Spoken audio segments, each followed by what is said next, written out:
Devon Mercer fixait la table parfaitement dressée dans l'imposante demeure de ses beaux-parents, dans le Connecticut. Les verres en cristal reflétaient la lumière du lustre pendant que sa femme, Vanessa, virevoltait dans la salle à manger, effleurant les épaules, échangeant des rires avec sa famille. Thanksgiving avait toujours été l'événement phare des Harlow, une véritable démonstration de richesse, de relations bien placées, et de hiérarchie silencieuse. Si vous avez aimé la vidéo, n'oubliez pas de vous abonner à ma chaîne, d'activer les notifications, de laisser un like et un commentaire sous la vidéo. À 42 ans, Devon se sentait toujours comme un étranger parmi les Harlow, malgré 7 ans de mariage.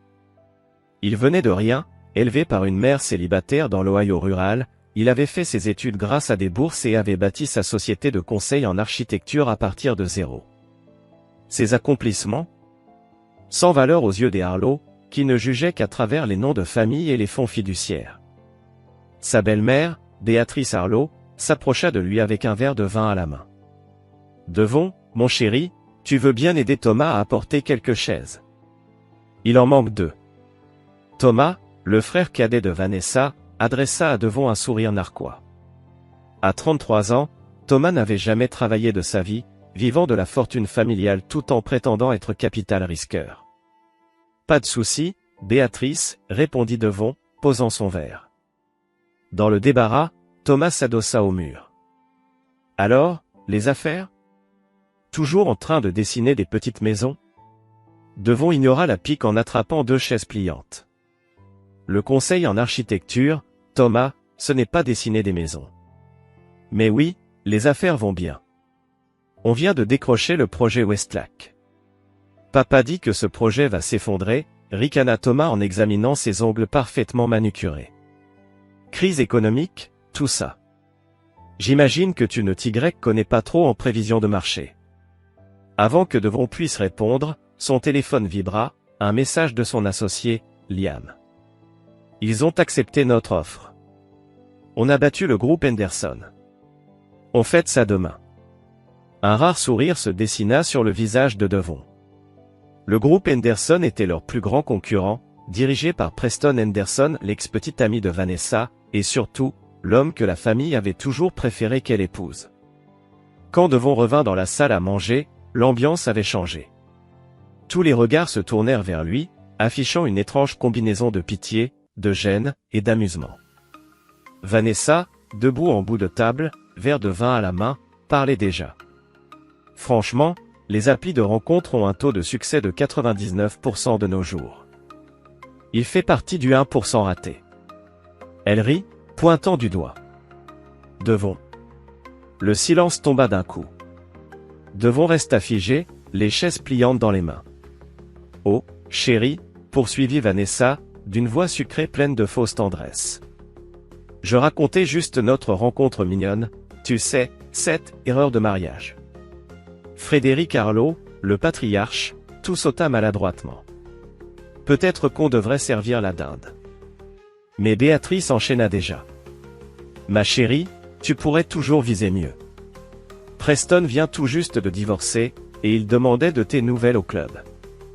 La pièce explosa de rire. Devon posa doucement les chaises au sol. 7 ans de petite pique. 7 ans à être celui qui n'appartient pas à leur monde. 7 ans à voir Vanessa se transformer d'une femme qui admirait son ambition à une femme gênée par sa présence. Tout devint limpide, dans cet instant.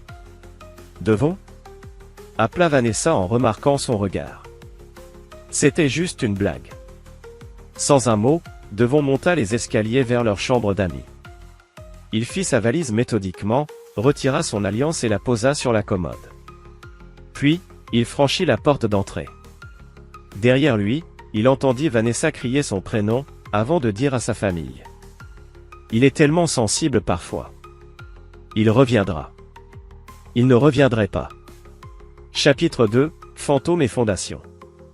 3 semaines après Thanksgiving, Devon se tenait devant son avocat dans un cabinet du centre-ville de Boston, une ville qu'il avait choisie délibérément, loin du Connecticut et de l'influence des Harlow. « Tu es sûr de toi ?» demanda Martin Wolf en ajustant ses lunettes. Disparaître complètement. Nouvelle identité. C'est radical, Devon. J'en suis sûr. Devon fit glisser un dossier sur le bureau. Les Harlow ont des connexions partout.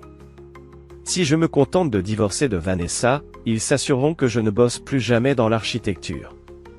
Frédéric m'a déjà menacé l'an dernier quand j'ai refusé de signer ma société au profit de leur fonds familial. Martin soupira. Ton entreprise décolle enfin. Le projet Westlac à lui seul pourrait assurer un avenir. Ils me le prendront aussi. La voix de Devon s'endurcit. C'est temps à les observer. Ils me broieront, juste par vengeance. Après avoir signé les papiers, Devon retourna à son hôtel. Son téléphone vibrait sans arrêt, Vanessa, Liam, des clients. Il ne répondit à aucun. À minuit, il jeta son téléphone dans le port de Boston et le regarda sombrer. En février, un homme nommé Davis Morgan existait officiellement, nouveau numéro de sécurité sociale, nouveau permis de conduire, nouveaux antécédents.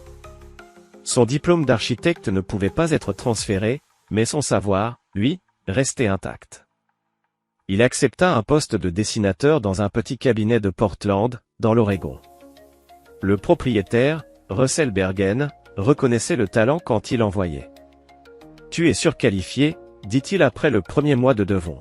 « Je ne sais pas de quoi tu fuis, mais ton travail est exceptionnel. »« Je cherche juste un nouveau départ, » répondit Devon. « Eh bien, ce nouveau départ vient de t'offrir une promotion. Un poste d'architecte junior vient de s'ouvrir. Il est à toi si tu le veux. » Le nouvel appartement de Devon était modeste, un studio au-dessus d'une librairie, dans un quartier pluvieux de Portland. Rien à voir avec la demeure spacieuse du Connecticut qu'il partageait avec Vanessa. Mais pour la première fois depuis des années, il dormait sans cette sensation d'échec pesant sur sa poitrine.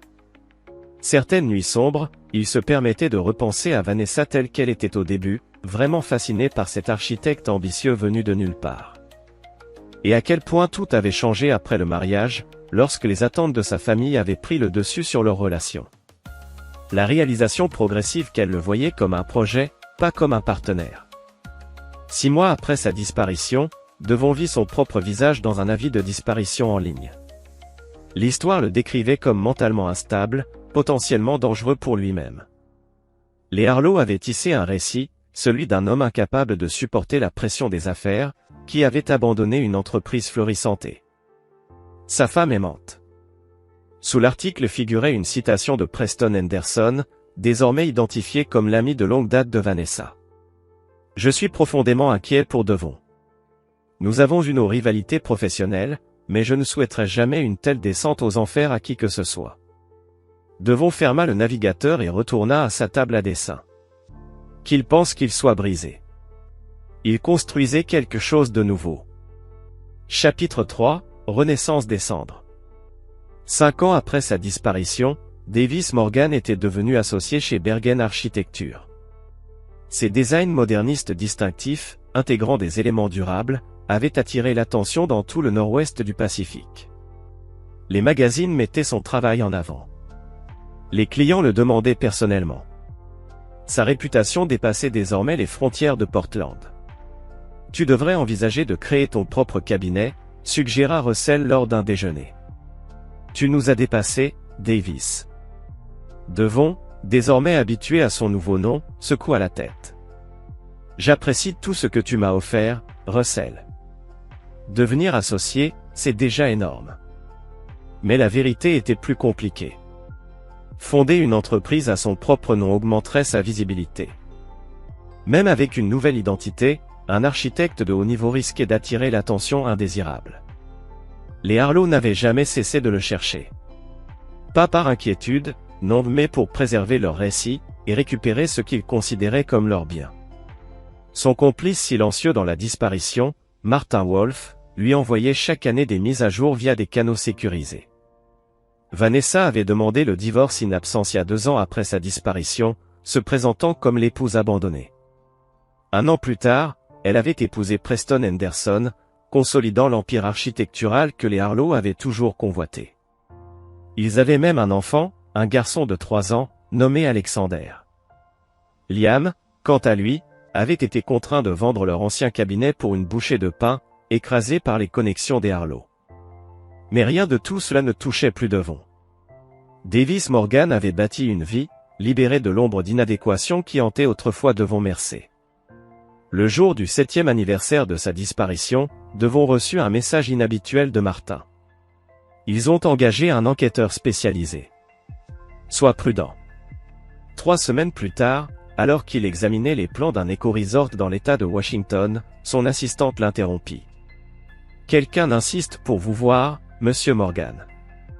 Une femme nommée Nina Reeves. Elle dit que c'est pour une commande privée. Ce nom ne lui disait rien. Faites-la entrer, répondit-il. La femme qui entra n'était pas une cliente potentielle. Mince, la trentaine, des yeux intelligents qui évaluaient tout d'un seul regard. Monsieur Morgan, ou devrais-je dire monsieur Mercer? L'expression de Devon resta neutre. Je crois que vous me confondez avec quelqu'un d'autre. Nina posa un dossier sur son bureau. Il y a 7 ans, vous avez disparu après un dîner de Thanksgiving. Depuis, votre femme vous cherche. Je ne vois pas de quoi vous parlez. Je suis à Portland depuis presque 10 ans. Nina esquissa un sourire. Vos documents sont impressionnants. Mais les logiciels de reconnaissance faciale ont beaucoup évolué. Un magazine d'architecture vous a photographié au salon de Seattle le mois dernier. L'algorithme vous a trouvé. Devon se pencha en arrière. Que voulez-vous? J'ai été engagé pour vous retrouver. C'est fait. Elle se leva. Ils seront là demain. Je leur ai donné votre adresse et votre lieu de travail. Et qu'est-ce que vous attendez de tout cela? Nina s'arrêta à la porte. Tout dépend de si vous fuyez encore, monsieur Mercer. Pour ce que ça vaut, ce qu'ils vous ont fait est impardonnable. Mais 7 ans, c'est long. Pour tout le monde. Après son départ, Devon resta immobile, les yeux fixés sur la skyline de Portland. 7 ans de construction méticuleuse, une nouvelle identité, une nouvelle vie, une nouvelle réputation. Tout cela risquait de s'effondrer à cause d'un simple algorithme. Il songea à fuir à nouveau. Il avait des plans de secours. Une autre identité. Des comptes sous différents noms. Mais fuir, c'était tout recommencer à zéro. Et Devon Mercer avait déjà fui une fois. Davis Morgan, lui, ne fuirait pas. Ce soir-là, il appela Martin Wolf. Pour la première fois depuis des années. Ils m'ont retrouvé. J'ai entendu. Nina Reeves est redoutablement efficace. Que as-tu l'intention de faire? Me préparer. Devons parler calmement. Il est temps d'activer le protocole contingence Oméga. Martin s'alarma. C'est ton scénario de terre brûlée. Tu es sûr que c'est nécessaire? Ils viennent frapper à ma porte, Martin. Après 7 ans de liberté, ils veulent me ramener dans leur monde. Tu ferais quoi, toi? Silence. Très bien. Oméga, donc. Je vais tout activer immédiatement. Merci, Martin. Puis Martin ajouta doucement. Quoi qu'il arrive, souviens-toi, la vengeance change autant le voyageur que la destination. Devon raccrocha. Il se tourna vers son ordinateur. À l'aube, tout était en place. Quand les Harlow et leur entourage arriveraient, ils ne trouveraient pas un homme brisé. Mais quelque chose de bien plus dangereux. Un homme qui n'avait plus rien à perdre. Et 7 ans de planification calculée derrière lui. Chapitre 4, Visiteurs indésirables. À exactement 10h17, l'ascenseur s'arrêta à l'étage de Devon. Il était assis à son bureau, examinant des plans, lorsque la voix de son assistante retentit dans l'interphone. Monsieur Morgan. Plusieurs personnes sont ici. Une Madame Henderson, un Monsieur Henderson, et d'autres. Ils n'ont pas de rendez-vous. Faites-les entrer, Allison, répondit calmement Devon. La porte s'ouvrit. Et 7 années s'effondrèrent en un seul instant. Vanessa entra la première. Toujours élégante à 42 ans, même si des traits de tension marquaient à présent son regard. Derrière elle, Preston Henderson. Des tempes grisonnantes, mais ce même air confiant que Devon n'avait jamais oublié. Puis vinrent Thomas Harlow et, à la surprise de Devon, Liam Bennett, son ancien associé. Devon? La voix de Vanessa se brisa à la prononciation de son nom. Ses yeux étaient rouges, le mascara légèrement coulé. C'est bien toi. Devon se renversa dans sa chaise, les observant avec détachement. C'est Davis, en fait. Davis Morgan. Il se tourna vers son assistante, qui attendait toujours près de la porte. Allison, pourrais-tu prendre mes rappels pour la prochaine heure, s'il te plaît? Allison sortit et ferma la porte derrière elle. Un silence lourd s'installa. Ce fut Preston qui le brisa le premier. Tu t'en es bien sorti, merci. Joli petit business ici. Bergen et Morgan est la troisième plus grande entreprise d'architecture du nord-ouest du Pacifique. Devon répondit calmement, à peine, tandis que Vanessa s'approchait de son bureau. Devon, s'il te plaît, nous devons te parler. C'est important.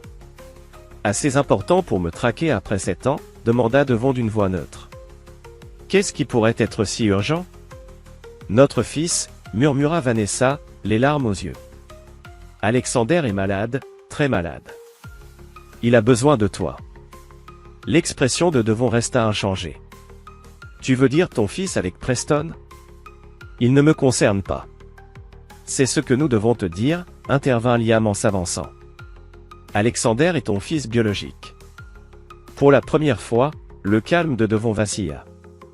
Explique. Vanessa s'assit en face de son bureau. Après ton départ cette nuit-là, j'ai découvert que j'étais enceinte, environ 6 semaines. J'ai essayé de te retrouver, mais tu avais complètement disparu. La mâchoire de Preston se serra. Quand nous nous sommes mariés, j'ai accepté de l'élever comme mon propre fils. Le timing fonctionnait, personne ne s'est posé de questions. Et maintenant, il est malade, ajouta Thomas. Leucémie myéloïde aiguë. Il a besoin d'une greffe de moelle osseuse. Nous avons tous été testés, aucun de nous n'est compatible. Donc tu as besoin de ma moelle osseuse, conclut Devon froidement. C'est pour ça que tu m'as retrouvé. Nous te supplions, dit Vanessa en larmes. C'est juste un petit garçon de 6 ans. Il se bat si fort, mais les médecins disent. Stop, dit Devon en se levant et en marchant vers la fenêtre. Portland s'étendait sous un ciel gris. Vous débarquez après 7 ans, espérant que je croie cette histoire? Le timing est étrangement pratique. Liam s'avança, posant des dossiers médicaux sur le bureau de Devon. Tout est là, le diagnostic, les résultats des tests. Alexander n'a pas beaucoup de temps. Devon parcourut les documents. Ils semblaient légitimes, mais les Harlow avaient toujours été excellents en manipulation. Pourquoi l'as-tu amené? Demanda Devon en désignant Liam, mon ancien partenaire qui a laissé mon entreprise être détruite. Liam tressaillit. J'ai essayé de me battre, Devon. Après ta disparition, Frédéric a menacé ma famille. Ils ont systématiquement annulé nos contrats, bloqué nos prêts. Je n'avais plus rien à vendre sauf l'entreprise. Et maintenant tu travailles pour Henderson Architecture, observa Devon froidement. J'avais une famille à soutenir, répondit Liam, les yeux baissés. Devon se tourna vers eux tous. Soyons clairs, je ne vous crois pas. Je ne vous fais pas confiance. Si Alexander existe, s'il est vraiment mon enfant biologique et s'il est vraiment malade, j'aurai besoin de vérification de sources indépendantes. Nous fournirons tout ce dont tu as besoin, dit rapidement Vanessa. S'il te plaît, reviens avec nous, rencontre-le. Il n'a pas beaucoup de temps. Je ne vais nulle part avec vous, déclara fermement Devon. Si vous voulez mon aide, nous le faisons à ma manière.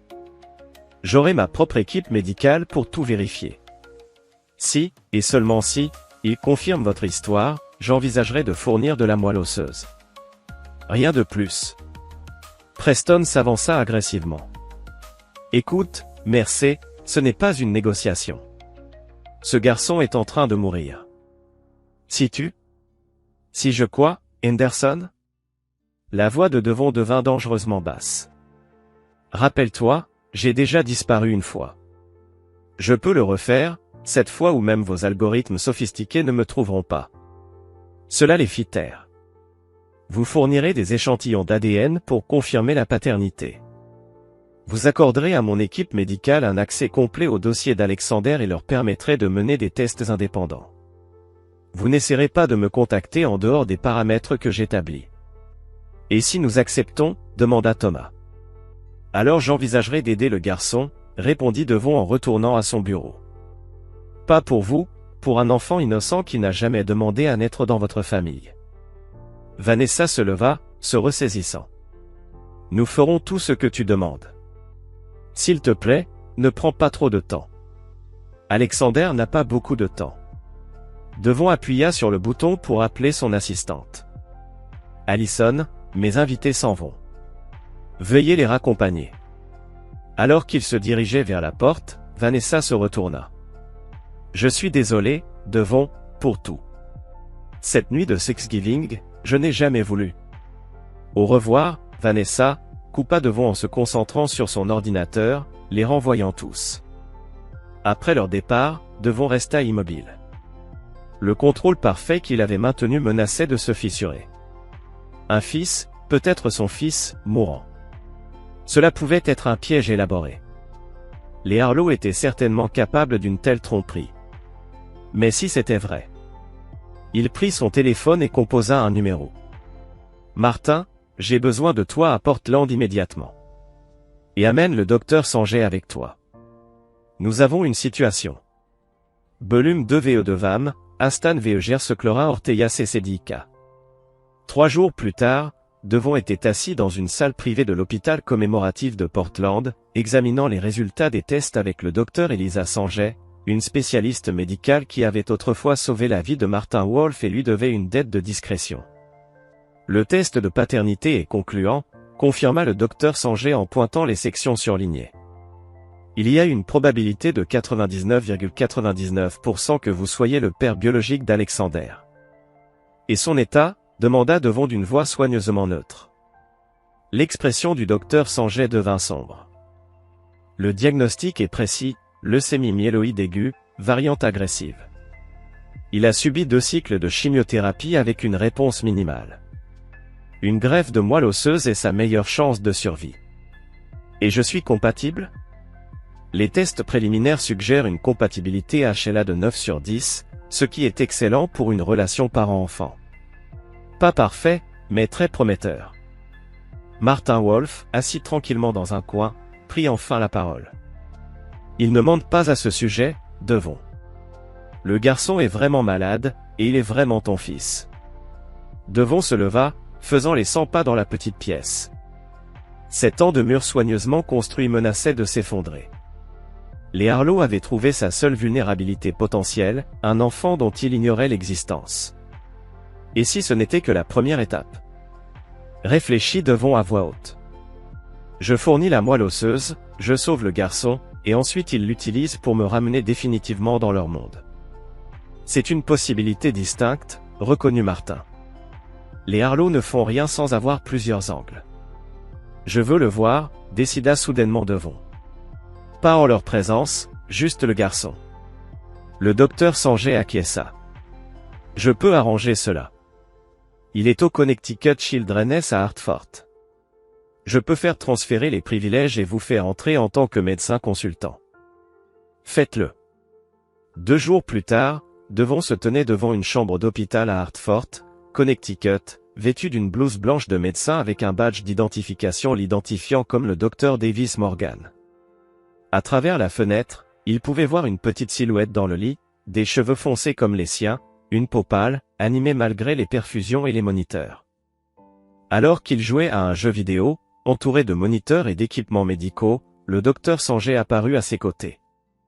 Il passe une bonne journée, disent les infirmières. C'est un sacré battant. Est-ce qu'il sait pour moi? Demanda Devon à voix basse. On lui a seulement dit qu'un donneur compatible avait été trouvé. Rien de plus. Devon inspira profondément et entra dans la chambre. Alexander leva les yeux, mettant son jeu en pause. « T'es un autre docteur ?» demanda le garçon en dévisageant Devon avec des yeux étrangement familiers, les siens. « Un truc dans le genre ?» répondit Devon en s'approchant du lit.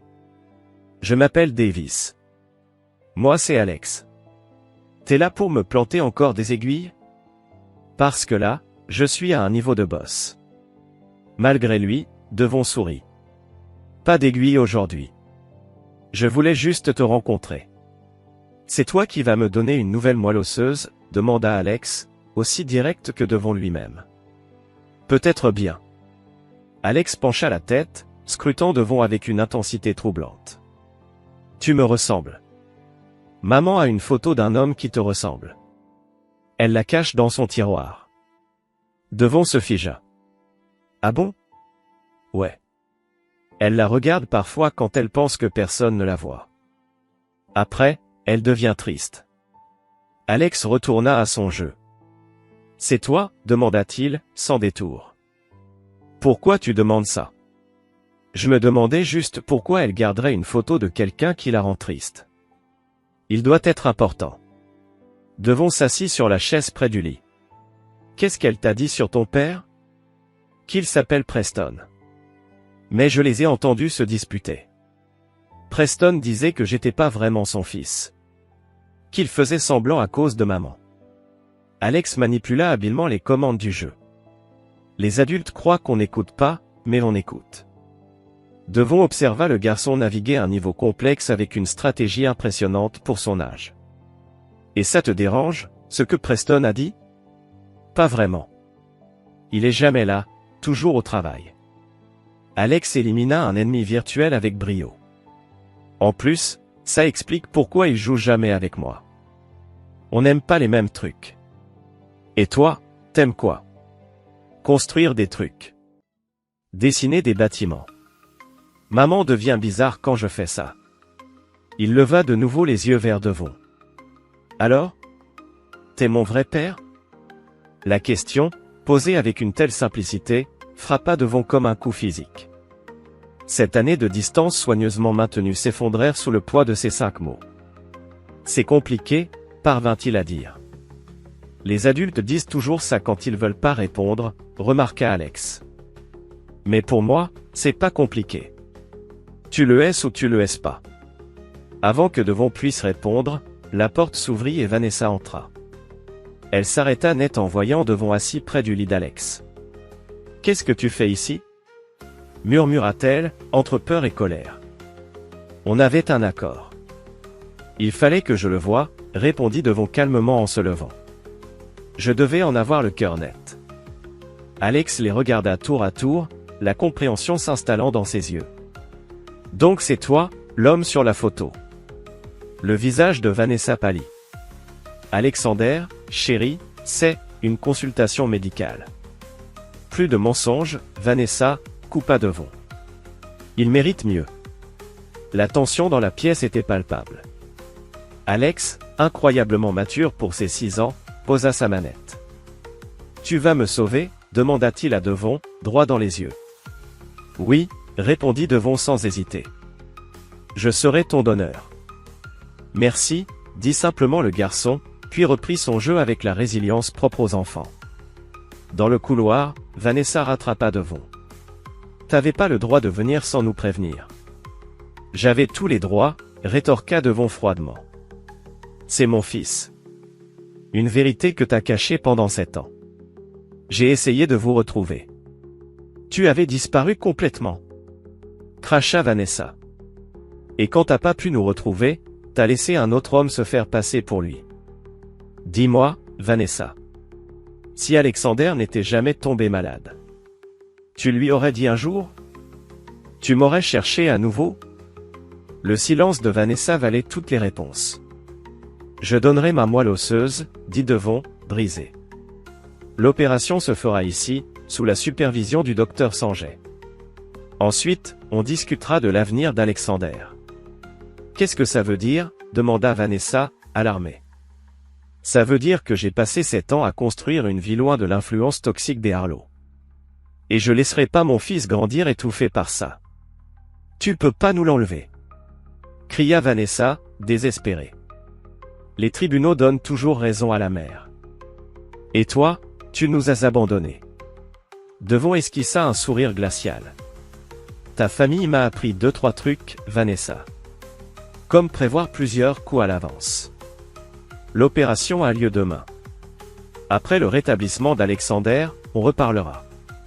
Alors qu'il s'éloignait, l'esprit de Devon calculait déjà les prochaines étapes. Le protocole Oméga avait été conçu pour une vengeance maximale. Il fallait désormais le modifier, précision chirurgicale plutôt que destruction totale. Les cibles restaient les mêmes. Mais désormais, il y avait un innocent à protéger. Ce soir-là, dans sa chambre d'hôtel, Devon appela Martin. « Je veux tout ce que tu as sur les pratiques professionnelles de Preston Henderson. Chaque projet, chaque client, chaque permis. » « Déjà compilé, répondit Martin. « Et sur les Harlow ? » ?»« Tout. Les finances de Frédéric, les associations caritatives de Béatrice, les affaires de Thomas. Je veux tout. » « Et Vanessa ?» Devon regarda son téléphone, une photo d'Alexander était devenue son fond d'écran. « Trouve-moi les meilleurs avocats spécialisés en garde d'enfants dans le Connecticut. Le prix n'a pas d'importance. Tout change, maintenant. » « Tu sais que ça change tout, » murmura Martin. « Ton plan, c'était de disparaître après avoir rendu justice. »« Les plans changent, quand des enfants sont en jeu, » répondit Devon. « Je ne l'abandonnerai pas 2 fois. » Chapitre 7, Alliés. Et plus encore. C'était une véritable feuille de route pour détruire l'architecture d'Henderson et, par extension, les Harlow, qui avaient étroitement lié leur fortune à celle de Preston. Mais quelque chose le dérangeait. Les informations étaient trop parfaites. Trop complètes.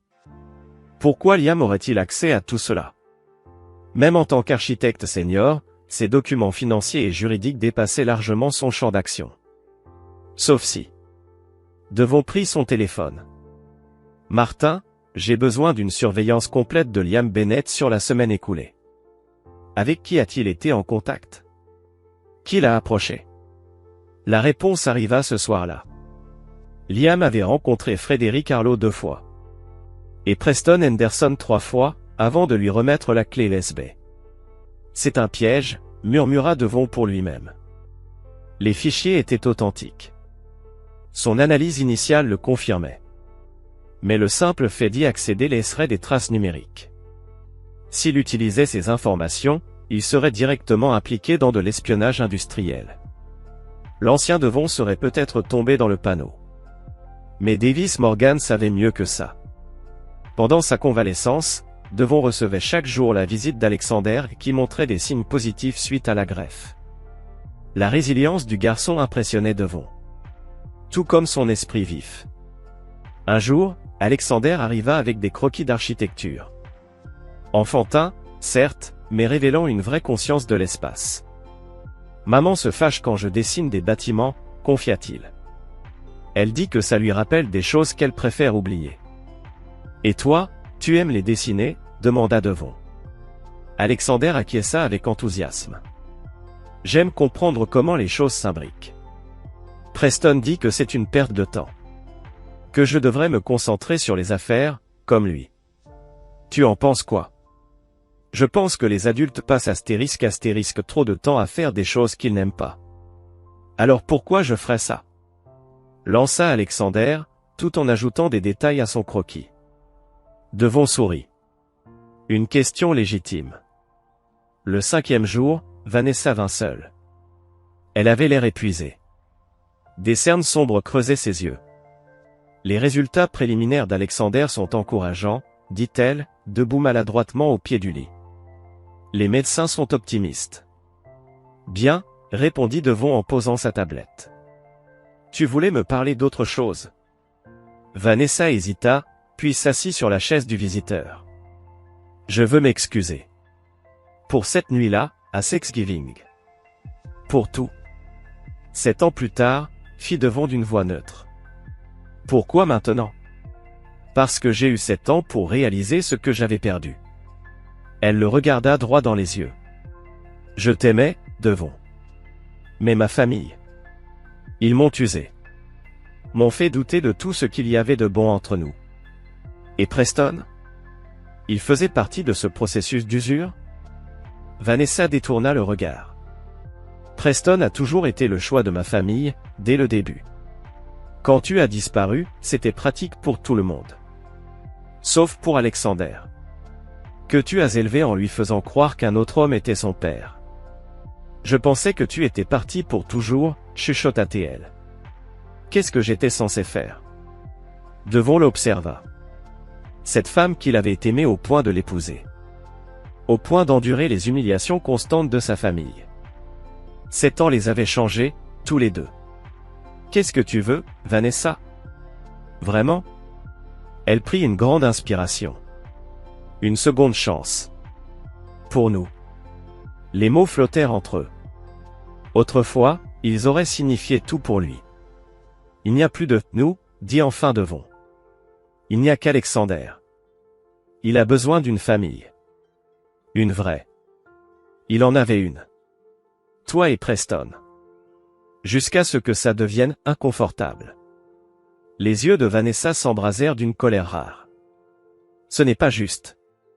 Preston n'a jamais réussi à créer de lien avec lui.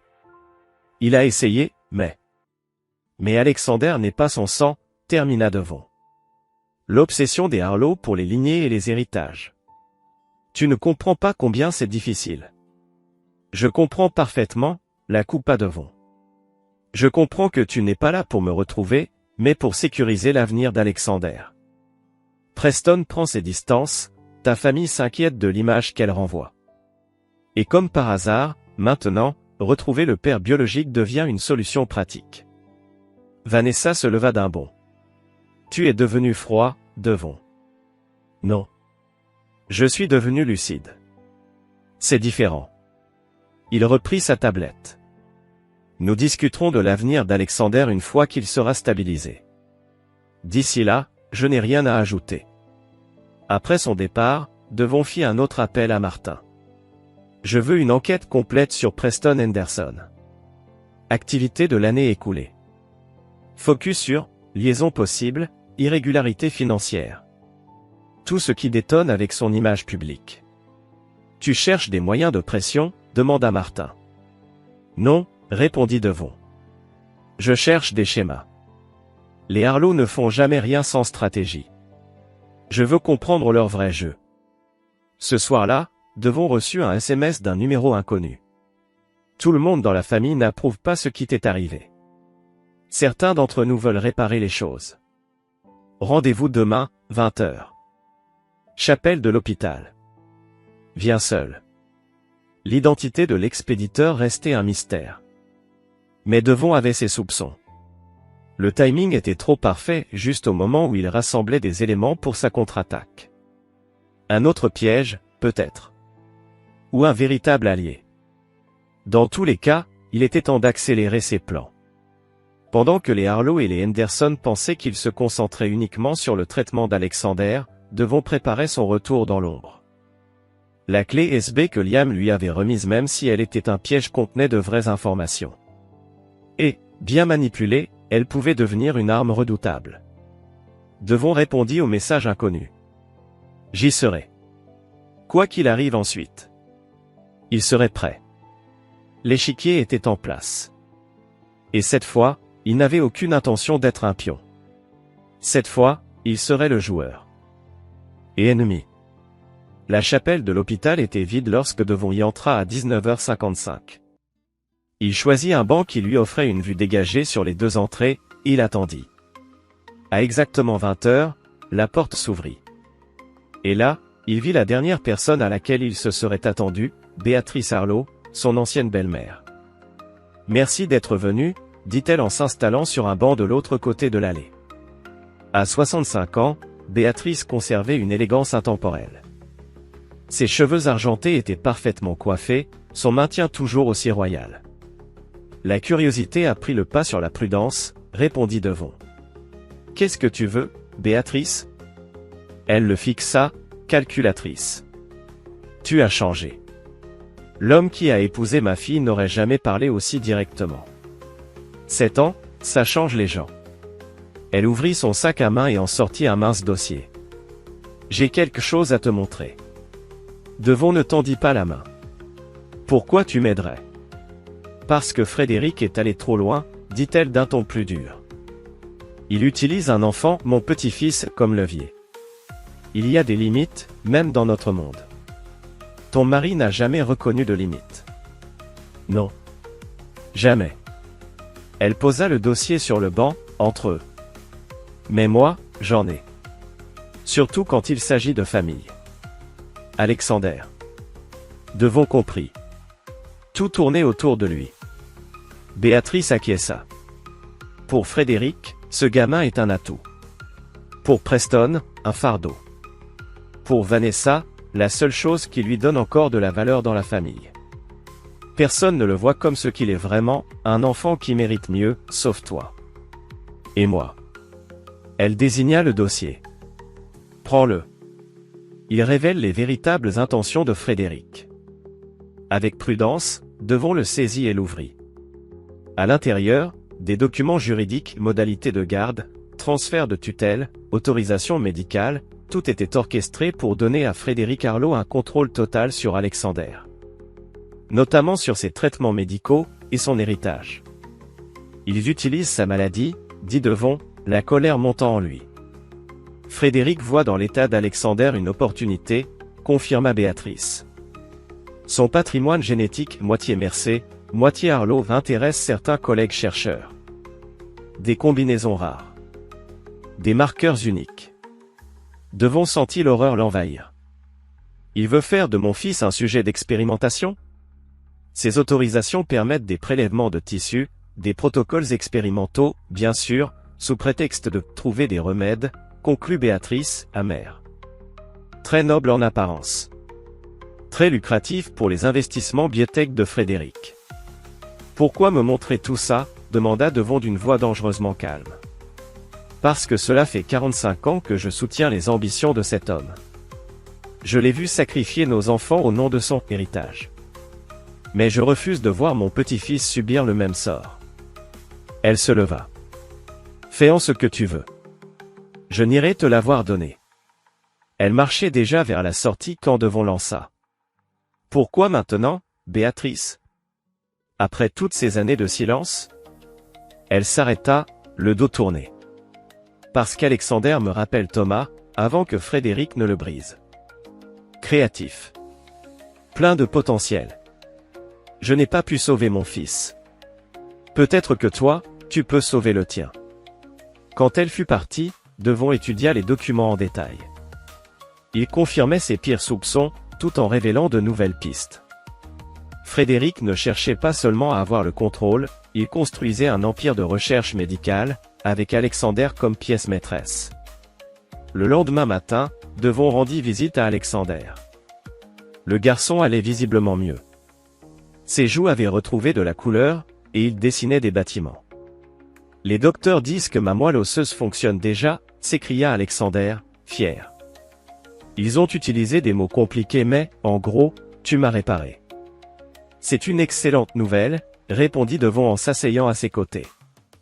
Et comment tu te sens ? Mieux. Moins fatigué. Alexander poussa son dessin vers lui. J'ai conçu une maison. Regarde, elle a des panneaux solaires et un jardin sur le toit. Devon examina le dessin, les concepts étaient remarquablement avancés pour un enfant de 6 ans. C'est impressionnant. Tu penses déjà à l'écologie. Grand-père Frédéric dit que c'est des trucs de hippies stupides, confia Alexander. Mais j'ai vu tes bâtiments sur Internet. Ils ont tous des plantes. Devon haussa un sourcil. Tu m'as cherché ? Ben oui. J'ai 6 ans, pas idiot.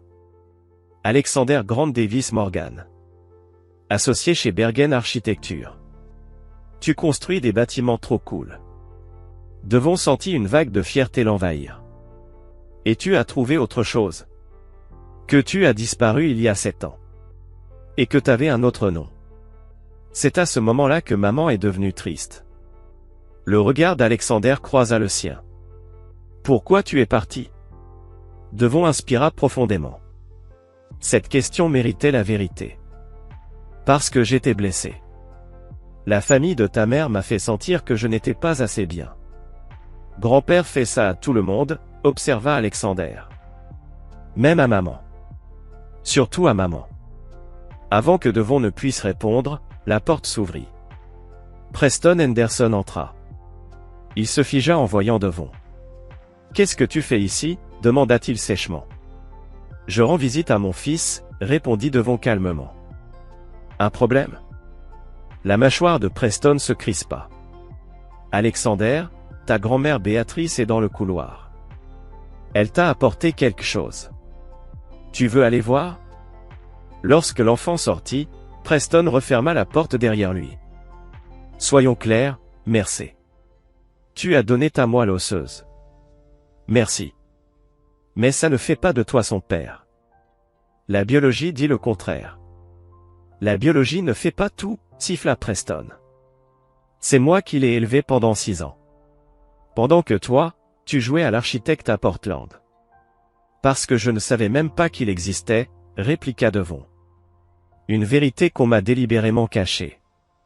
Preston ricana. Vanessa a essayé de te retrouver. Mais toi, tu as disparu complètement. Et tu es intervenu au moment parfait. Devon inclina légèrement la tête. Dis-moi, c'était ton idée de l'épouser juste après ma disparition, ou celle de Frédéric? Un éclair de malaise traversa le visage de Preston. Ce n'est plus pertinent maintenant. Vraiment? Devon se leva. Je ne trouve rien dans cette situation qui soit hors de propos. Surtout pas les projets de Frédéric pour l'avenir médical d'Alexander. Preston pâlit légèrement. De quoi parles-tu? Les protocoles de recherche. Les autorisations de prélèvement de tissus. Les traitements expérimentaux mis en place grâce aux connexions biotech de Frédéric. Ce sont des affaires familiales privées, répondit Preston d'un ton raide. Exactement. Des affaires de famille, répliqua Devon en s'approchant. Et je suis de la famille d'Alexander. Sa vraie famille. Tu ne peux pas comprendre toute la complexité de tout ça. Je comprends parfaitement, l'interrompit Devon. Frédéric voit une opportunité génétique rare. Toi, tu vois un fardeau, et un rappel que Vanessa ne t'a jamais vraiment choisi. Et quelque part, dans cette situation tordue, mon fils est traité comme une marchandise plutôt que comme un enfant. L'expression de Preston se durcit. Fais attention, merci. Tu te retrouves dans des eaux profondes. Non, Henderson. Pour la première fois depuis 7 ans, je suis exactement là où je dois être. Devon se dirigea vers la porte. Donne un message à Frédéric de ma part, les règles du jeu ont changé. En descendant le couloir, Devon hocha poliment la tête en direction de Béatrice, qui montrait à Alexander une maquette de bâtiment. Elle croisa son regard, un échange silencieux passa entre eux. Cet après-midi-là, Devon retrouva Martin et le docteur Sanjay dans sa suite d'hôtel. Le piège qu'ils ont tendu avec la clé USB de Liam était sophistiqué, rapporta Martin. Si tu avais utilisé ces informations directement, ils auraient eu de quoi te poursuivre pour espionnage industriel et obtenir une ordonnance restrictive pour t'éloigner d'Alexander. Heureusement, nous sommes plus malins que ça, répondit Devon. Et Preston? Tes soupçons étaient justes. Il vide systématiquement les comptes communs avec Vanessa depuis 1 an. Il monte des holdings offshore et prépare la séparation. Et pour les connexions biotech de Frédéric. Le docteur Sanjay prit le relais. En ce qui concerne Génécor Thérapeutique, son principal investissement, ils font passer des protocoles expérimentaux en priorité auprès de la FDA, en les classant comme traitement compassionnel pour patients en phase terminale. Utiliser les mourants comme cobayes, dit Devon sombrement. Essentiellement, oui. Leur taux de réussite est lamentable, mais la valeur de leurs actions ne cesse de grimper grâce aux relations de Frédéric. Devon se tourna vers la fenêtre, digérant l'information. Donc Frédéric obtient des données de recherche via Alexander, Preston se désengage financièrement avant que le mariage n'explose, et Vanessa ne garde qu'un enfant malade utilisé comme cobaye. C'est un bon résumé, confirma Martin. Quelle est notre contre-attaque? Demanda Devon, le regard déterminé. On les détruit tous. Mais on protège Alexander, et Vanessa. Vanessa, s'étonna Martin. Après ce qu'elle t'a fait? C'est la mère d'Alexander. Et elle est autant une victime des manipulations de Frédéric que n'importe qui d'autre. La voix de Devon se fit plus douce. Elle a fait de terribles choix. Mais elle aime notre fils. Quel est le plan? Demanda le docteur Sanjay. D'abord, on sécurise la situation médicale d'Alexander. Docteur Sanjay, je veux que vous déposiez une demande de supervision médicale d'urgence, en invoquant un conflit d'intérêts. Utilisez vos titres et vos contacts. Elle acquiesça. Il me faudra des documents. Vous les aurez d'ici demain matin. Martin, contacte le bureau des lanceurs d'alerte de la SEC. On va dénoncer Génécor et les délits d'initié de Frédéric, proprement, avec les protections nécessaires. Et pour Preston. Un sourire froid traversa le visage de Devon. J'ai quelque chose de spécial. Contacte Nina Reeves, l'enquêtrice qui m'a retrouvé. J'ai un travail pour elle. Au cours des 3 jours suivants, Devon mit son plan à exécution. Tandis que les Harlow croyaient qu'il était uniquement focalisé sur la santé d'Alexander, ils démantelaient méticuleusement les fondations de leur empire. Le matin du 4e jour, Devon rendit visite à Alexander avec une proposition inattendue. « Tu aimerais voir mon bureau à Portland ?» demanda-t-il, l'air détaché, alors qu'il travaillait sur des croquis architecturaux. Les yeux d'Alexander s'illuminèrent. « Vraiment ? Je peux. Si ta mère est d'accord, je pensais que, quand tu seras complètement rétabli, vous pourriez venir tous les deux. Voir où je travaille, ce que je fais. » « Tu laisserais maman venir aussi ?» demanda Alexander, surpris. « Bien sûr. C'est ta mère. » Alexander l'étudia du regard, avec cette perception troublante qui le caractérisait. « Tu essaies de m'emmener loin d'elle ?» « Non, » répondit Devon honnêtement. « J'essaie de t'offrir des choix. Une vie au-delà de ce que Frédéric a prévu pour toi. »« J'aime pas les plans de papy Frédéric, » confia Alexander. Il parle de moi comme si j'étais un de ses projets scientifiques. Tu l'as entendu en parler? Alexander hocha lentement la tête. Les adultes pensent que les enfants ne comprennent pas les grands mots, mais moi si. Séquençage du génome. Protocole de régénération cellulaire. Actif de recherche propriétaire. Il prononça chaque terme avec soin. Je suis allé chercher ce que ça voulait dire. Un élan de fierté envahit Devon. Et t'inquiète pas, tu es très débrouillard. Maman dit que je tiens ça de toi, ajouta Alexander, tout en ajoutant des détails à son croquis. C'est vrai? Peut-être. Même si ta mère est aussi très débrouillarde, mais d'une manière différente. Tu vas l'aider aussi? Demanda Alexander, toujours concentré sur son dessin. Elle pleure souvent quand elle pense que je dors. C'est Preston qui l'a fait pleurer. Cette simple observation renforça la détermination de Devon. Oui, Alexander. J'aiderai ta mère aussi. Ce soir-là, Vanessa se rendit dans la chambre d'hôtel de Devon, comme il le lui avait demandé. Elle semblait nerveuse, tordant sa bague de mariage entre ses doigts. Tu voulais me voir? Devon lui désigna le coin salon. Il faut qu'on parle de la suite. Si c'est à propos de la garde? C'est à propos de protéger Alexander de ton père, l'interrompit Devon. Et de Preston. Vanessa s'effondra sur une chaise. De quoi tu parles? Devon lui montra les documents fournis par Béatrice, ainsi que les informations supplémentaires recueillies par son équipe. Au fur et à mesure que Vanessa lisait, son visage perdait toute couleur. C'est impossible, murmura-t-elle. Papa ne ferait pas ça. Preston non plus. Ils le feraient. Et ils le font, répondit Devon, d'un ton neutre. Ton père voit Alexander comme un sujet de recherche. Preston, lui, le voit comme un fardeau dont il doit se débarrasser, le temps de quitter ton mariage sans perdre un centime. Des larmes glissèrent sur les joues de Vanessa. Je savais que c'était grave, mais pas à ce point. Tu dois faire un choix, reprit Devon.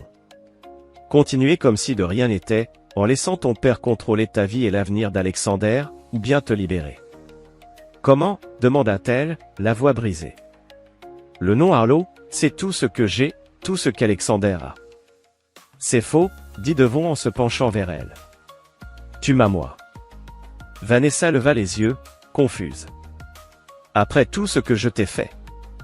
Ce n'est pas à propos de toi et moi, Vanessa. C'est à propos d'Alexander.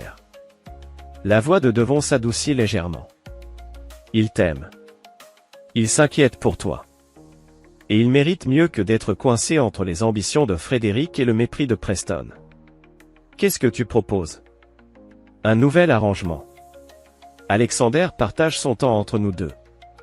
Tu divorces de Preston avant qu'il ne mette son plan financier à exécution. Mon équipe juridique s'assurera que tu reçoives un accord équitable, intouchable par Frédéric. Et toi? Qu'est-ce que tu y gagnes? Demanda Vanessa, la méfiance mêlée à un espoir naissant. Mon fils, répondit Devon simplement. Et la satisfaction de voir les plans de Frédéric s'effondrer. Vanessa regarda de nouveau les documents. Si j'accepte, qu'arrivera-t-il à ma famille? À Preston? Ça dépendra d'eux, répondit Devon, le regard dur. Mais je ne vais pas te mentir. Ton père et Preston ont commis de nombreuses violations légales et éthiques. Les conséquences seront lourdes. Tu vas les détruire, réalisa Vanessa. Je vais les exposer, corrigea Devon. Ce qui se passera ensuite dépendra des autorités, et de leurs actionnaires. Vanessa resta silencieuse un long moment, tiraillée entre des années de conditionnement, et son instinct maternel. Enfin, elle leva les yeux, une lueur de détermination dans le regard. Alexander passe avant tout, dit-elle doucement. Quoi qu'il en coûte. Devon hocha la tête et lui tendit la main. On est partenaires, alors? Vanessa hésita, puis la serra. Partenaire. Chapitre 8, la vengeance de l'architecte. Une semaine plus tard, Devon se tenait dans l'encadrement de la porte de la chambre d'hôpital d'Alexander, le regardant faire ses valises. La greffe de moelle osseuse avait été un succès remarquable. Le corps d'Alexander avait accepté les nouvelles cellules avec très peu de complications. Les médecins l'avaient autorisé à sortir, à condition de suivre un suivi régulier en consultation externe. Prêt à rentrer à la maison? Demanda Devon. Alexander leva les yeux. Chez maman, ou chez toi? Chez ta mère, pour l'instant. Mais je ne serai pas loin. J'ai loué un appartement à Hartford pendant qu'on organise tout. Tu viens au dîner de Thanksgiving? Demanda Alexander innocemment. C'est la semaine prochaine. La question frappa Devon en plein cœur. Thanksgiving, l'anniversaire de son départ, 7 ans plus tôt. Je ne pense pas que ce soit une bonne idée. Pourquoi pas? Tu es mon papa. Avant que Devon ne puisse répondre, Vanessa apparut dans l'embrasure de la porte, derrière lui. En fait, Alexander. Cette année, on fait quelque chose de différent pour Thanksgiving. Juste nous trois. Au restaurant. Le visage d'Alexander s'illumina. Vraiment? Pas de discours de grand-père Frédéric sur la bourse? Pas cette année, confirma Vanessa, échangeant un regard chargé de sens avec Devon. La semaine écoulée avait transformé leur relation. Pas en amour, ce pont était bel et bien brûlé, mais en alliance fragile, née d'une préoccupation commune pour leur fils. 2 jours plus tôt, Vanessa avait entamé la procédure de divorce contre Preston, en utilisant les preuves fournies par Devon pour obtenir des protections financières d'urgence. La réaction de Frédéric avait été prévisible, menaces, manipulation, tentative de geler les comptes de Vanessa. Toutes neutralisées, grâce aux mesures anticipées de Devon. Le vieux Harlow n'avait pas encore conscience de l'ampleur réelle de ce qui allait s'abattre sur lui. Alors qu'ils aidaient Alexander à rassembler ses affaires, le téléphone de Devon vibra. Message de Martin, opération Eclipse lancée. T, 60 minutes. Tout va bien? Demanda Vanessa, remarquant son expression. Parfaitement bien, répondit Devon. Alexander, ça te dit une glace sur le chemin? Avant le déjeuner, demanda Alexander, sceptique. Circonstances exceptionnelles égale récompense exceptionnelle. En quittant l'hôpital, Devon aperçut Nina Reeves sur le parking. Elle lui fit un signe discret. L'enquêtrice était devenue une alliée inattendue, dégoûtée par ce qu'elle avait découvert sur les intentions des Harlow envers Alexander. Le glacier familial du centre-ville de Hartford était calme un mardi matin. Tandis qu'Alexander hésitait entre les parfums, le téléphone de Devon vibra de nouveau. Eclipse activé. Allume les infos. Vanessa, dit-il doucement. Tu devrais voir ça. Il ouvrit une chaîne d'actualité financière sur sa tablette. Un bandeau déroulant apparaissait en bas de l'écran. Flash Info, raid de la sécurité boursière chez Genor Thérapeutique pour délit d'initié. Investigation ouverte contre Arlo Investment. La main de Vanessa vola jusqu'à sa bouche. « C'est en train d'arriver », murmura-t-elle. « Tu l'as vraiment fait. »« Ce n'est que le début », répondit Devon, à voix basse. « Preston est le prochain. Puis ton père. Personnellement. Et qu'est-ce qui va leur arriver, exactement? Ruine financière, probable. Poursuite pénale, certaine. Procès civil de la part des actionnaires, garanti. Et les sujets de recherche, les familles. La voix de Devon était détachée, presque clinique. Frédéric a bâti son empire sur l'exploitation et la corruption. Je ne fais que révéler la vérité. Avant que Vanessa ne puisse répondre, Alexander revint avec sa sélection de glace. Ils s'installèrent à une table dans un coin. Le téléphone de Devon sonna. Frédéric Arlo. Je devrais répondre, demanda Devon à Vanessa. Elle hésita, puis hocha la tête. Mets-le sur haut-parleur. Alexander, mon chéri, va donc voir le bar à garniture, d'accord? Dès qu'Alexander fut hors de portée, Devon décrocha. Frédéric, quelle surprise. Espèce d'enfoiré malveillant. Frédéric gronda au bout du fil. Tu te rends compte de ce que tu as fait? Tu as exposé mes protocoles illégaux de recherche médicale. Tu as révélé mon délit d'initié. Ou tu parles des preuves que tu as fournies au fonds de pension qui finance mon train de vie. Sur le détournement de leurs investissements? Tu ne t'en sortiras pas comme ça, menaça Frédéric. Je t'ai fait. Je peux te détruire à nouveau. Non, Frédéric. Tu ne peux pas. La voix de Devon resta calme. Parce que cette fois, je ne suis plus l'architecte désespéré qui cherche à plaire à la famille de sa femme. Je suis l'homme qui t'a battu à ton propre jeu. Vanessa ne te choisira jamais à la place de sa famille, déclara Frédéric avec colère. Le sang est plus épais que l'eau. Pourquoi ne lui demandes-tu pas toi-même? Devon posa le téléphone au centre de la table. Vanessa le fixa un long moment, le poids des années de conditionnement et de peur lisible sur son visage. Puis, elle se redressa, quelque chose s'endurcissant dans son regard. C'est fini, papa, dit-elle clairement. Ce que tu avais prévu pour Alexander, c'est impardonnable. Ne sois pas dramatique, cracha Frédéric. Tout ce que j'ai fait, je l'ai fait pour l'héritage de cette famille. Pour ton avenir. Pour l'avenir d'Alexander.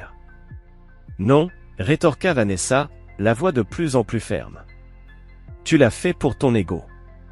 Ton empire. Ton besoin de contrôle. Alexander n'est pas un sujet de recherche. C'est un petit garçon, qui mérite d'être à l'abri de tes ambitions. Ingrate.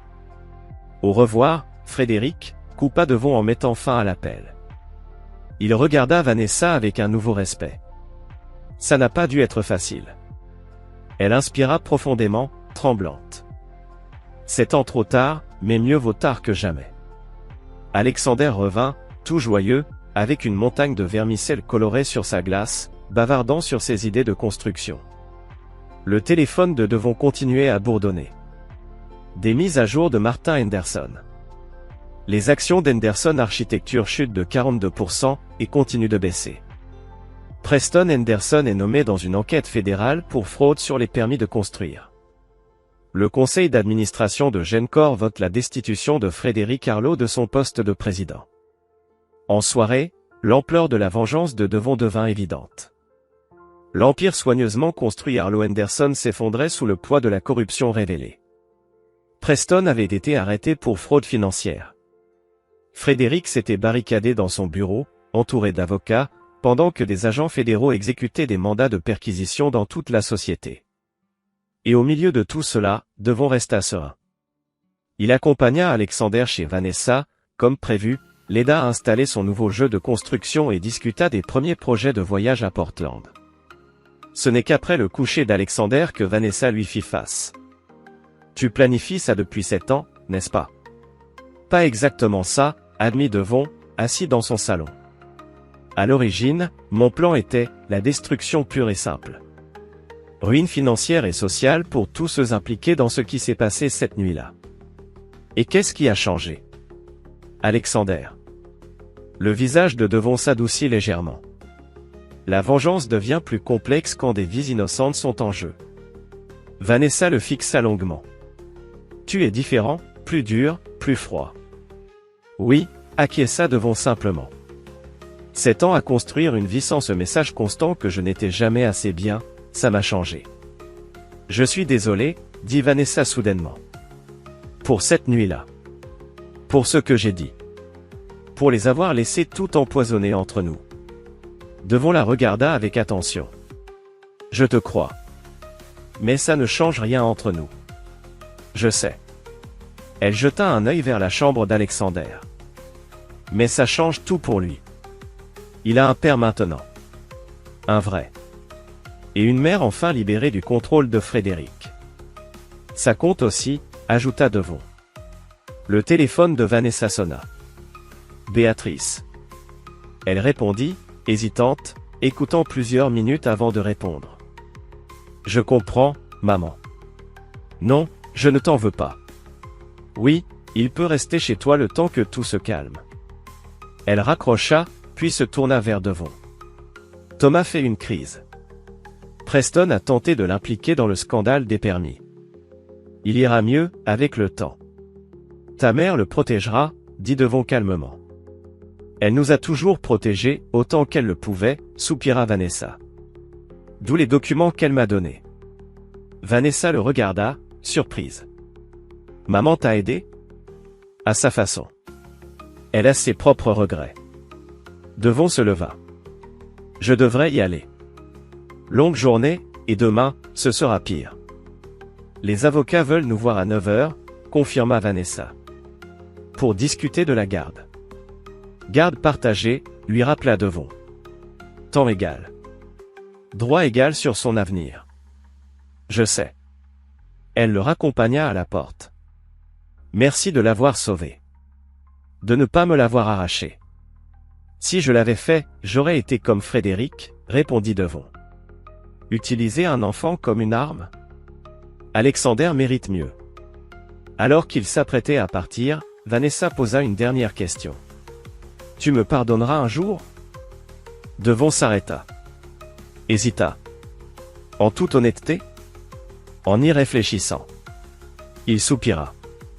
Non. Certaines trahisons sont trop profondes pour être pardonnées.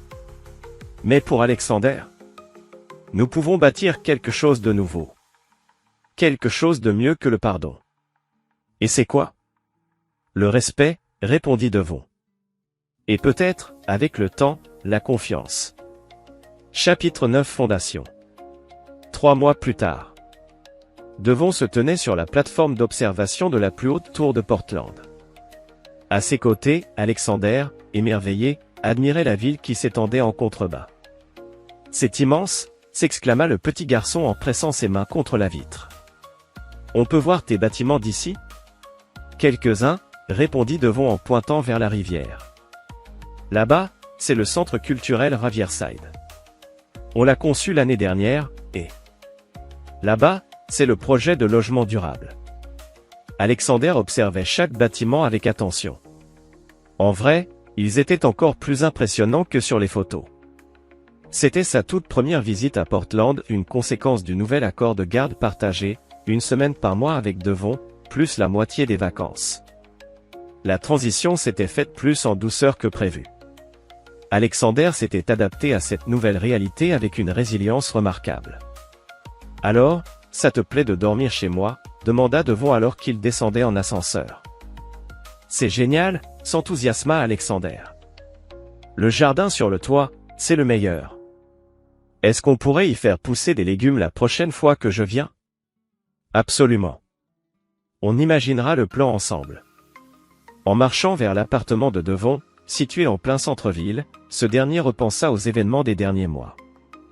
L'Empire Arlo s'était effondré de manière spectaculaire. Frédéric faisait face à de multiples inculpations fédérales pour fraude boursière, délits d'initiés et violations éthiques en matière de recherche. Preston, lui, avait accepté un accord de plaidé coupable, dénonçant d'autres personnes pour réduire sa peine. Thomas était entré en cure de désintoxication.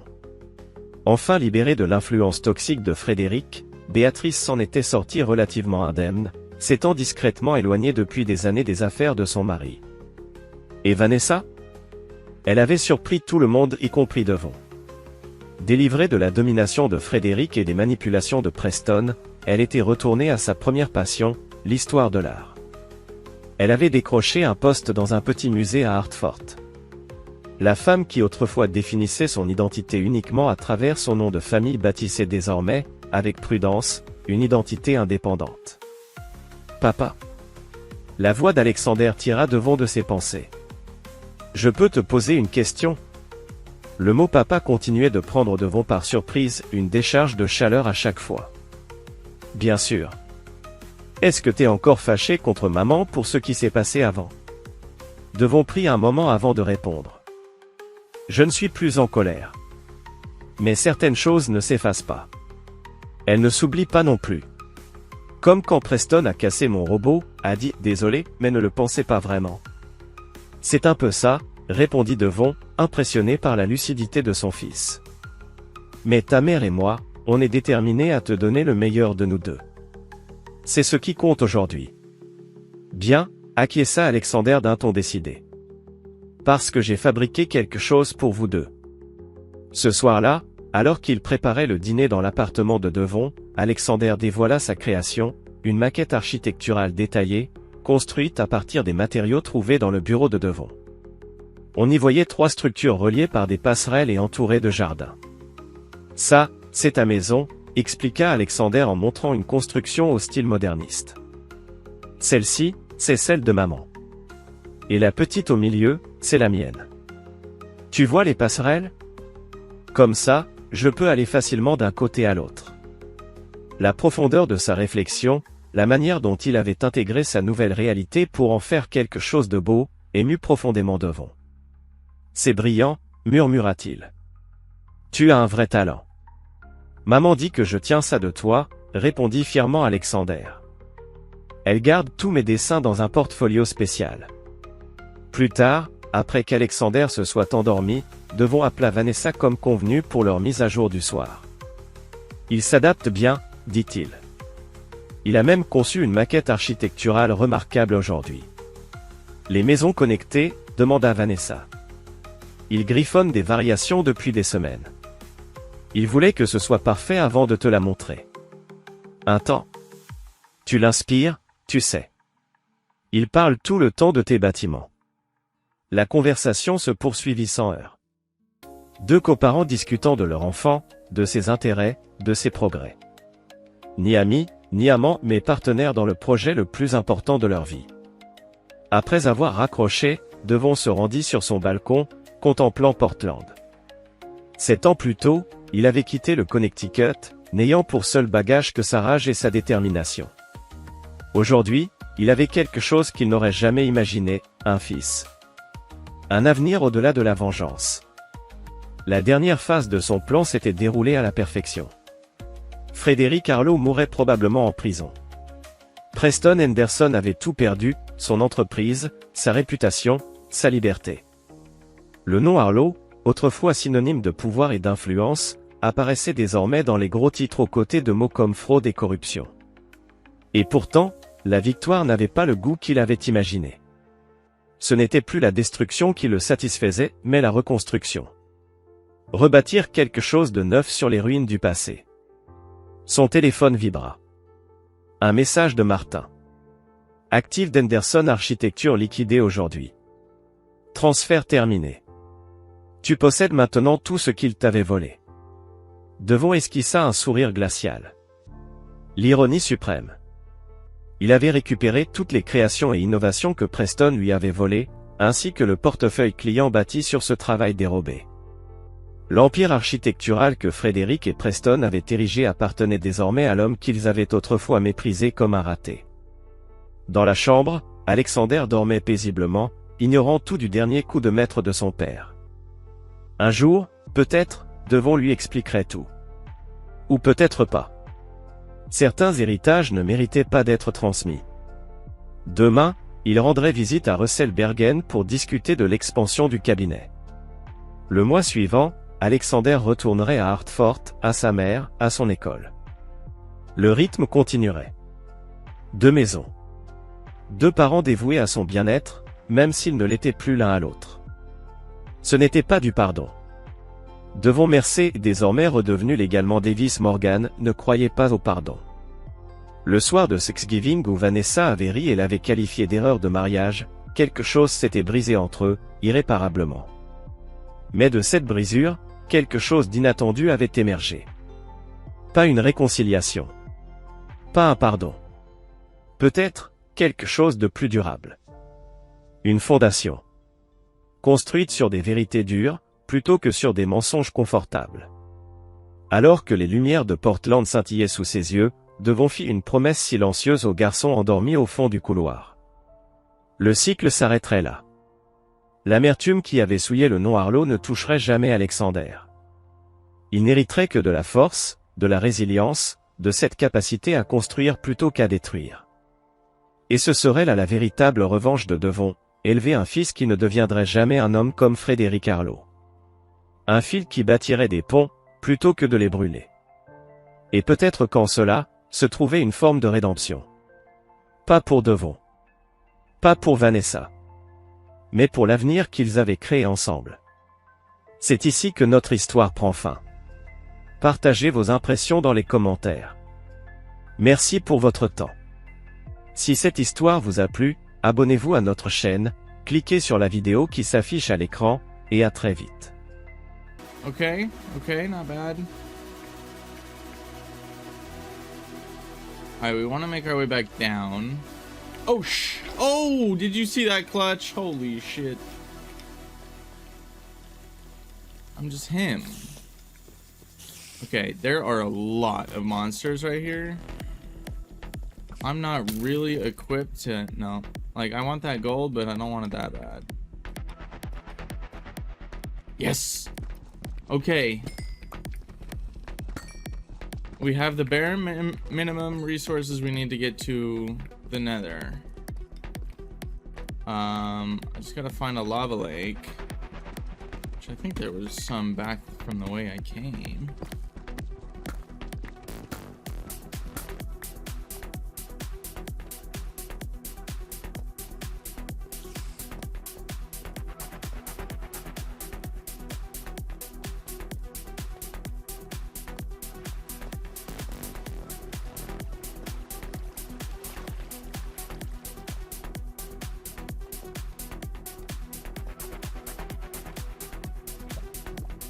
Boom.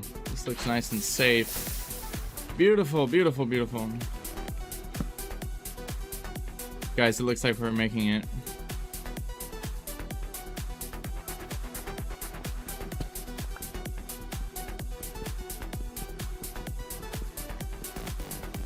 See, a piece of me wants to be irresponsible and just like really try to speedrun this shit. Last time, I waited till I was full diamond to even go into the nether. I don't know, we might stay down here for a little longer. Did I give me the coolest lamp? Let's see it. Let's freaking see it, dude. Put it into Discord. Dude, you get so much loot from Sally. Oh my gosh, dude. I just remembered that we're getting the bee hoodies. Maybe life is worth living. Careful, I might start acting up. Oh shit, you're right. Dude, yeah. The nether is like... If y'all want to kill me, the nether is where to do it. Although, apparently the end is too. Holy fuck. That was crazy. I might have to, like, look at the price for forcing me to stand still. So honestly, I thought I'd be able to tank it. I literally had enchanted diamond gear.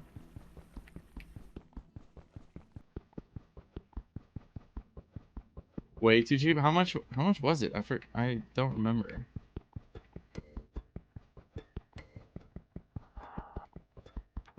Cause like, yeah, when you think about it, forcing me to stand still for 15 seconds sounds not bad at all.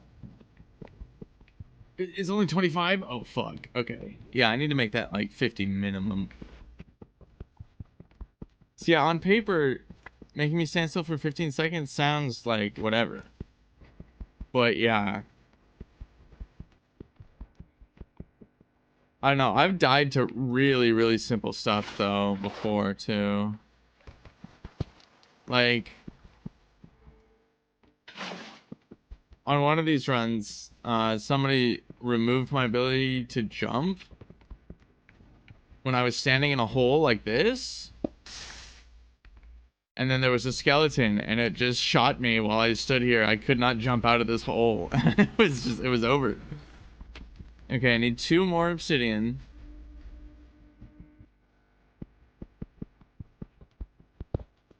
Oh fuck, oh fuck, oh fuck. It's all good, it's all good.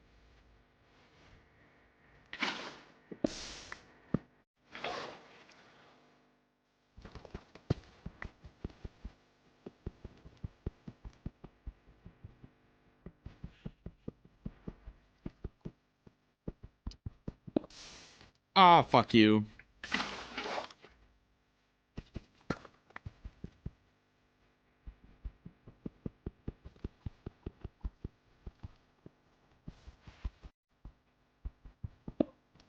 There we go. Alrighty.